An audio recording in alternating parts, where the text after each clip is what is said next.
আজ আমি মনে করি আমার টাকা, আমার বাড়ি, আমার ঘর, আমার আমার আমার যা বলি আসলে আমার কিছুই না।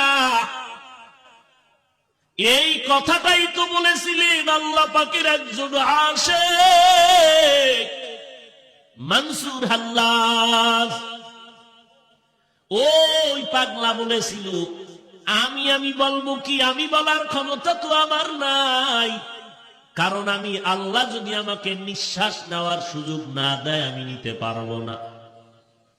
তাহলে আমি একদিন আজ আছি কাল থাকবো না। আমার ছেলে বলি একদিন আমার ছেলেও থাকবে না, মেয়েও থাকবে না, বাড়িও থাকবে না, গাড়িও থাকবে না।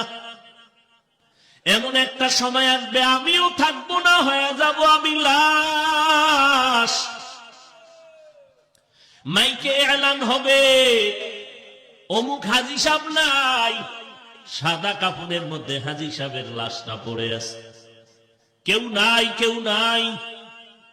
আজ আমার এত দাম, আমি যদি মরিয়া যাই আমার কাফনটা রেডি হয়ে যাবে, আমি লাশ হয়ে মাটিতে পড়ে থাকবো। কেউ আর উঠাইয়া চেয়ারে বসাবে না, সবাই আমাকে বেঁধে বাঁশবাগানে মাটির গরবে রেখে সবাই চলে যাবে।